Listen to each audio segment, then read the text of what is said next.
So building off of the ideas we've already covered, we graphed lines in slope-intercept form. And so I put a little, some information over here just to keep in mind. Slope-intercept form is always in this form. It says y equals mx plus b. So notice y is alone. We solve for y. It's never 2y or 3y, and the x values are never over there. It's always y by itself. And so the m is your slope. So whatever your slope is, you just replace m with it. And then the b is your y-intercept. So whatever your y-intercept, you just replace b with that. And the key thing here I just want to add is your y-intercept is your starting point. So whenever we graph, we want a point where we know where we can start, and our y-intercept gives us that. So we're going to plot that, and then we'll use our slope to find other points. Okay, and then obviously you're wondering, well then what's y and x? And the y and x values are just those points, your x, y values that are on the line. That's what the y and x represent, are the different points that will work with the equation. Okay, so if we go back over to our equation, the first problem we can see is we don't have it in y equals mx plus b form. We want y by itself. So to do that, I'm going to subtract the 2x from both sides.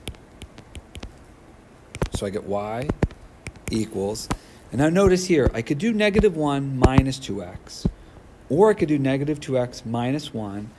And since, if you look at the equation, we want the mx first.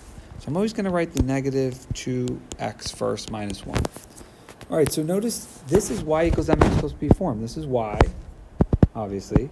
This -2 is m. We still have the x.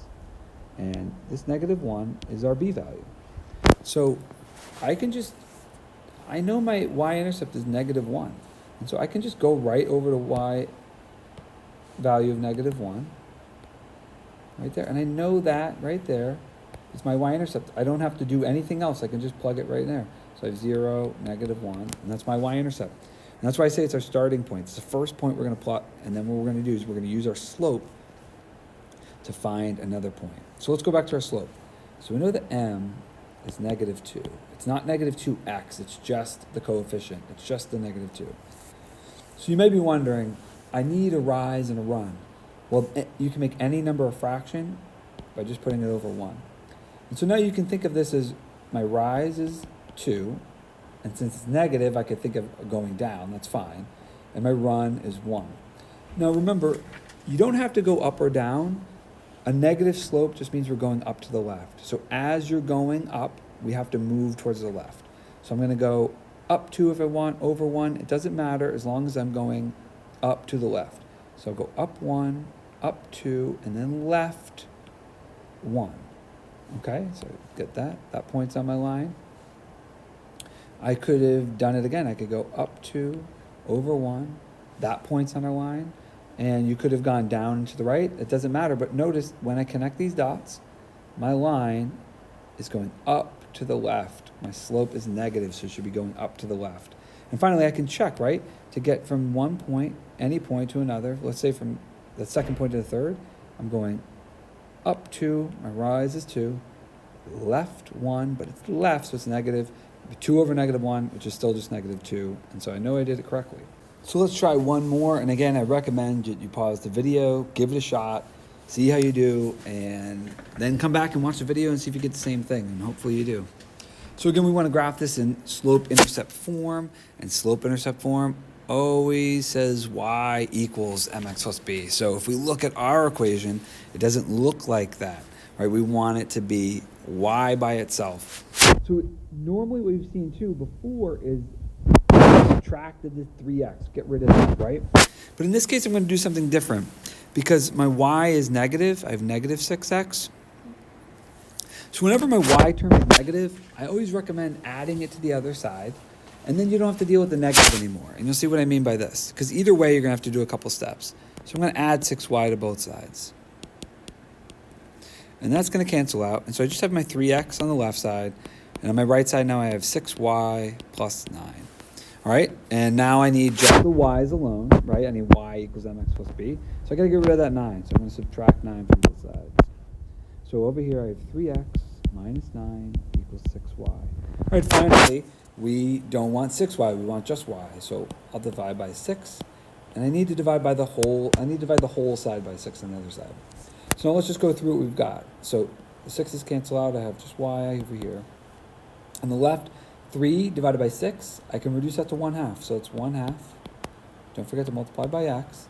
And then 9 over 6 reduces to 3 over 2. So it's minus 3 over 2. Okay?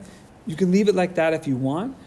Just remember, equals means the same thing. So it means that this is the same as y. So I could write it any direction I want. It does y equals 1/2 x minus 3/2 is exactly the same. The other thing is fractions, and you can convert any fraction you want to a decimal. So if you don't like the fractions, you could think this is y equals 1/2 or 0.5 times x minus 1/2, which is 3 over 2. And if you have any if you struggle at all with the fractions, just go on your calculator, do 3 divided by 2, and you'll get 1/2. So we have it in y equals mx plus b form here, right? So we have y, we have the slope, which is 1/2, we have our x, and we have our y-intercept, or b, which is negative 1/2. So we're always going to start there. So I'll just label my axes, y and x. Start at my y-intercept, which is negative 1/2, so that's negative 1/2. So that's 0, negative 1.5, and that is our y-intercept. All right, and then we're going to use our slope to get another point. So our slope is just 1/2. So again, if you're struggling with how to think about that, you could think about it as 0.5, or you could think about it as rise over 1, which is 1/2, right? Either way, whatever works for you is best, but 1 will be our rise, our run will be 2, and remember it's positive, so we're going up to the right. So we're going to go up 1, so that would get us to here, and then we're going to go over 2, so we're going to go up 1 over 2, which is right there. And so that is 2 negative 1/2. And that's all you need. You can do as many points as you want, but once you get 2 points, you are all set. You can connect those dots, get your line, and it is in y equals mx plus b form, which is the slope-intercept form. And that's all you need to do.